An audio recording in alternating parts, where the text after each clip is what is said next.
আত্মসম্মান, self steam বৃদ্ধি, নিজের মূল্য বুঝুন, জীবন বদলে যাবে। আপনি কি কখনো এমন অনুভব করেছেন যে সবাই আপনাকে অবহেলা করছে? অন্যদের সাফল্য দেখলে মনে হয় আমি কিছুই পারি না। মানুষের না শুনলেই মনে হয় হয়তো আমার কোনো মূল্যই নেই। যদি এমন অনুভূতি আপনারও হয়ে থাকে তাহলে আজকের ভিডিওটি আপনার জন্য। কারণ আজ আমরা জানব আত্মসম্মান বা সেলফ স্টিম আসলে কি, কেন এটি কমে যায় এবং কিভাবে ধীরে ধীরে নিজের মূল্য উপলব্ধি করে একজন আত্মমর্যাদা সম্পন্ন মানুষ হয়ে ওঠা যায়। ভিডিওটি শেষ পর্যন্ত দেখুন, কারণ শেষের একটি অভ্যাস আপনার জীবন বদলে দিতে পারে। আত্মসম্মান কি? আত্মসম্মান হলো নিজের প্রতি নিজের সম্মান এবং নিজের মূল্য সম্পর্কে ইতিবাচক বিশ্বাস। এটি অহংকার নয়। অহংকার মানুষকে অন্যের চেয়ে বড় ভাবতে শেখায়, কিন্তু আত্মসম্মান মানুষকে শেখায় আমি যেমন তেমনি একজন মূল্যবান মানুষ। যার আত্মসম্মান আছে সে অন্যকে ছোট করে না, আবার নিজেকেও ছোট হতে দেয় না। আত্মসম্মান কমে যায় কেন? অনেক সময় ছোটবেলা থেকে বারবার সমালোচনা শুনতে শুনতে মানুষ নিজের উপর বিশ্বাস হারিয়ে ফেলে। আবার অন্যের সঙ্গে সবসময় নিজের তুলনা করতে করতে মনে হয় আমি যথেষ্ট ভালো নই। সামাজিক যোগাযোগ মাধ্যমেও আমরা মানুষের জীবনের সেরা মুহূর্তগুলো দেখি, কিন্তু তাদের সংগ্রাম দেখি না। ফলে নিজের জীবনকে ছোট মনে হতে থাকে। লক্ষণ কি? যদি আপনি সবসময় অন্যের অনুমোদনের অপেক্ষায় থাকেন, সবসময় নিজেকে দোষ দেন, না বলতে ভয় পান, অন্যকে খুশি রাখতে গিয়ে নিজের ক্ষতি করেন, অথবা নিজের সাফল্যকেও গুরুত্ব না দেন, তাহলে বুঝবেন আপনার আত্মসম্মান বাড়ানোর প্রয়োজন আছে। আত্মসম্মান বাড়ানোর কৌশল এক, নিজের ভালো দিকগুলো লিখুন। প্রতিটি মানুষেরই কিছু না কিছু শক্তি আছে। হয়তো আপনি ভালো পড়ান, ভালো রান্না করেন, ভালো গান গাইতে পারেন, অথবা মানুষের পাশে দাঁড়াতে পারেন। একটি খাতায় নিজের অন্তত 10টি ভালো গুণ লিখুন। প্রতিদিন এগুলো পড়ুন। ধীরে ধীরে নিজের মূল্য আপনি নিজেই উপলব্ধি করতে শুরু করবেন।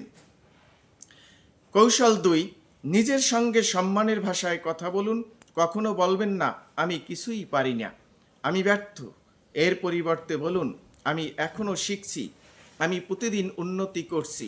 আপনি নিজের সঙ্গে যেমন কথা বলবেন, আপনার মনও ঠিক তেমনটাই বিশ্বাস করতে শুরু করবে। কৌশল 3, প্রয়োজন হলে না বলতে শিখুন। সবাইকে খুশি রাখা সম্ভব নয়। অনেক মানুষ শুধুমাত্র অন্যের মন রক্ষা করতে গিয়ে নিজের সময়, শক্তি এবং মানসিক শান্তি হারিয়ে ফেলেন। ভদ্রভাবে না বলতে শেখা আত্মসম্মানের একটি গুরুত্বপূর্ণ অংশ। কৌশল 4, নিজের যত্ন নিন।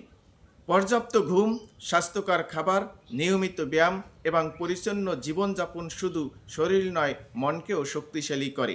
নিজের যত্ন নেওয়া কোনো বিলাসিতা নয়, এটি নিজের প্রতি সম্মানের প্রকাশ। কৌশল 5, ভুলকে গ্রহণ করুন। ভুল করা মানেই আপনি খারাপ মানুষ নন, ভুল মানে আপনি নতুন কিছু শেখার সুযোগ পেয়েছেন। যে মানুষ নিজের ভুল স্বীকার করে এবং তা থেকে শিক্ষা নেয়, তার আত্মসম্মান আরও দৃঢ় হয়। কৌশল 6, তুলনা নয় উন্নতি। আজকের পৃথিবীতে সবচেয়ে বড় ফাঁদ হলো অন্যের সঙ্গে নিজের তুলনা করা। মনে রাখবেন, আপনার জীবনের গল্প আপনার, অন্য কারো সঙ্গে নিজের পথ তুলনা করার প্রয়োজন নেই। আপনার একমাত্র প্রতিযোগী হওয়া উচিত গতকালের আপনি। কৌশল 7, ছোট ছোট সাফল্য উদযাপন করুন। আজ একটি বইয়ের একটি অধ্যায় শেষ করেছেন, একটি নতুন দক্ষতা শিখেছেন, কোনো ভয়কে জয় করেছেন, এই সব ছোট সাফল্যকেও গুরুত্ব দিন।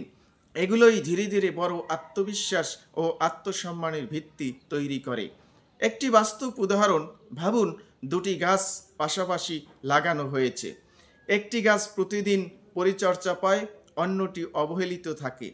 কয়েক বছর পর প্রথম গাছটি বড় ও শক্তিশালী হয়ে ওঠে, আর দ্বিতীয়টি দুর্বল থেকে যায়। আমাদের আত্মসম্মানও ঠিক তেমন। যদি প্রতিদিন নিজের ভালো দিকগুলোকে গুরুত্ব দেন, নিজেকে সম্মান করেন এবং উন্নতির সুযোগ দেন, তাহলে আপনার আত্মসম্মানও ধীরে ধীরে শক্তিশালী হবে। বন্ধুরা, পৃথিবীর সবচেয়ে গুরুত্বপূর্ণ সম্পর্ক হলো নিজের সঙ্গে নিজের সম্পর্ক। আপনি যদি নিজেকে সম্মান না করেন তাহলে অন্যের কাছ থেকেও সেই সম্মান পাওয়া কঠিন হয়ে যায়। আজ থেকেই সিদ্ধান্ত নিন, নিজেকে ছোট করবেন না, অন্যের সঙ্গে অযথা তুলনা করবেন না, নিজের উন্নতির জন্য প্রতিদিন একটি ভালো কাজ করবেন। মনে রাখবেন, আত্মসম্মান অহংকার নয়, এটি নিজের মূল্য বুঝে সম্মানের সঙ্গে জীবনযাপন করার শক্তি। ভিডিওটি যদি আপনার ভালো লেগে থাকে তাহলে একটি লাইক দিন এবং কমেন্টে লিখুন, আজ থেকে আমি নিজেকে সম্মান করব। এমন আরও ব্যক্তিত্ব উন্নয়ন ও জীবন দক্ষতার ভিডিও পেতে আমাদের চ্যানেলটি সাবস্ক্রাইব করুন। ধন্যবাদ, দেখা হবে পরবর্তী ভিডিওতে।